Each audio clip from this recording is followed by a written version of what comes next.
Hi, my name is Sarah Hillman. I'm a physical therapist at Action Potential. And my name is Joe Chaikin. I am the head trainer and owner of Align Fitness. We're going to show you 3 exercises that you can do before you go out and play golf in order to reduce your low back pain. So the first exercise that we're going to show you is something called the open book. So this is a great exercise for helping improve the shoulder turn, and if you want to be more technical, helping people get a little bit more like quote flexible in their middle spine, in addition to a couple other muscle groups like of the hip and of the shoulder. So what we're going to do here is I'm going to go ahead and cue, and we're going to have Sarah kind of get into the position and show you the exercise. I have Sarah on her side here just to get into the sideline position so we can do some open blocks. So you notice Sarah's actually laying on her shoulder like she'd be in bed.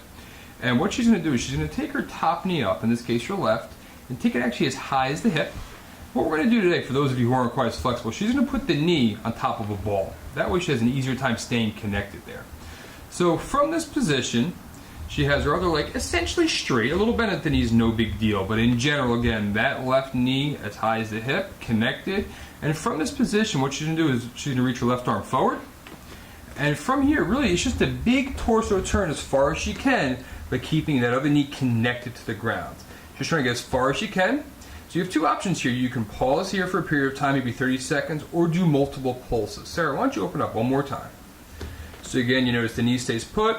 We get that really big upper body turn with a nice stable lower body. She's pretty flexible, so she can get the elbow loaded out on the ground. Not everyone is quite so flexible, and that's okay. So again, either hold for 30 seconds plus, or you can do pulses, as many as 10 of them at one time. The next exercise is a hip flexor stretch. The reason why we want to stretch the hip flexors is because if these muscles in the front are tight, it puts you in a bad position and results in more rotation and at the spine, causing back pain.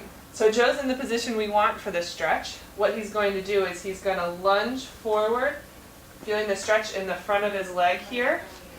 Now if you notice, Joe is nice and tall in the spine. You don't want to arch the back. So you see how he's arching the back, cranking on his back, and possibly causing increase in back pain. So what he wants to do to modify that is lean forward just a little bit, keeping that back nice and straight.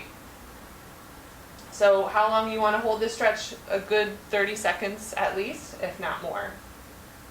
So our first 2 exercises really focused on improving hip mobility. And that's very important in golf and alleviating low back pain, but at the same time, hip stability is also a variable that we need to address. This is called the half kneeling turn. And once again, just like in our half kneeling hip flexor stretch, you see Sarah's in our half kneeling position.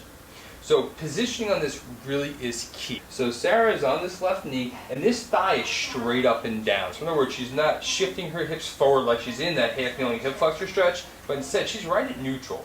The other thing you want to pay attention to is left to right of the hips in neutral. So what's common is for a lateral lean one way or the other. Sarah doesn't have either, she's well positioned. She's just going to simply cross her arms while maintaining a straight up and down thigh. She's going to turn her torso as far as she can to the right, and then as far as she can to the left.